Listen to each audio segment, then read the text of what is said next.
Hi, I'm from Melbourne, Australia. I'm 52 years old. I work for an international NGO, so I've worked off and on in Africa for 13 years in humanitarian work. My area of specialisation is malaria control and epidemiology. I'm currently on long service leave from the organisation, which is named Oxfam, and I came to Namibia on the 6th of August. I joined a research group from Germany who are looking at collecting data to improve the management of wildlife stock on the farms that are turning into conservancies. So I did that for a couple of weeks, and then I drove up to Bushmanland to join Noma Safari Camp, where I'd pre-booked 3 days activities with the Bushmen. I arrived on the 27th of August. The first activity was in the afternoon. The camp has a community, Bushman community next to it, basically because they have a borehole, so the community stays quite close by, and they also work for the camp owners. The activity in the afternoon was just getting to know the community. So I went out with a Bushman guide by myself with Bertus. It's only 200 metres from the camp, and we spent a delightful afternoon in the community, meeting his mother and his family and learning about their traditions and their beliefs. That same night, which was the 27th, the owner of the camp told me that there was a bushfire, quite a large bushfire, and that he was going to go out that night and spend that night fighting the bushfire. We woke up on the morning of the 28th around 7 o'clock, and he told me he'd been out fighting the bushfire till 2 o'clock in the morning. I asked him, was it still safe to do the activity, the bushwalk activity with the Bushmen, which was about learning to track, learning about medicinal herbs, learning about their wild foods. He said yes, that was fine. So he mobilized a group of young boys from the community, and he introduced me to 4 hunters plus the guide I had met the day before.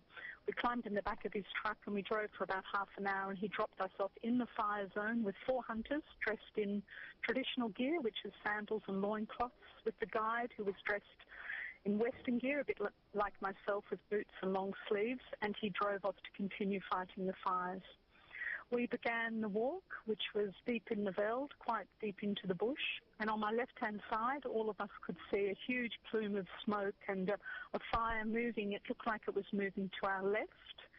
We kept walking for a couple of hours, and suddenly the wind changed and the horizon in front of us just burst into flame.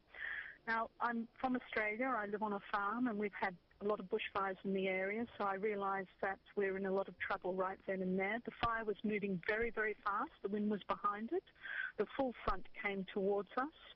I asked the guide Bertus what could we do, because I thought we were possibly going to die there, and he wasn't too sure, so I suggested to him that we lit a space around us, a back burn, and created a burnt space that we could at least jump into and hope that the bigger fire would jump over the top of us.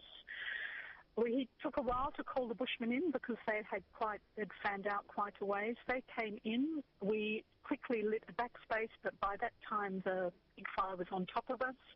So we had to jump in the backspace, and it was still alight.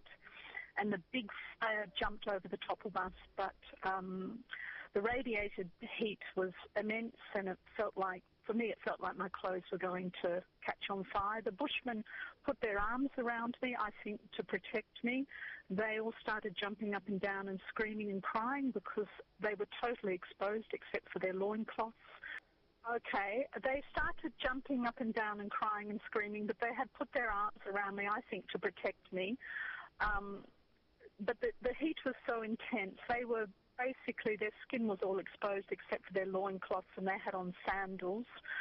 So I could see that their skin was starting to burn. Most of them fell to the ground except Bertus. The radiated heat from the big fire passed over us. We were in the flames from the small fire. When the radiated heat passed over us and the fire jumped over us and just burnt the whole landscape around us, it was an apocalyptic scene. It was just completely burnt. Bertus immediately pulled out water from his bottle and started tipping water over me. He tried to tip it over the Bushmen, but they have a tradition of using sand to keep themselves cool, so they were lying on the ground very badly burnt, trying to dig holes in the sand to cool themselves down. Bertus decided then he would run through the burning landscape and try and find the owner of the camp who was out there somewhere fighting the fire. He left, and one of the other Bushmen signed to me that we should go in the opposite direction and try and find the camp owner.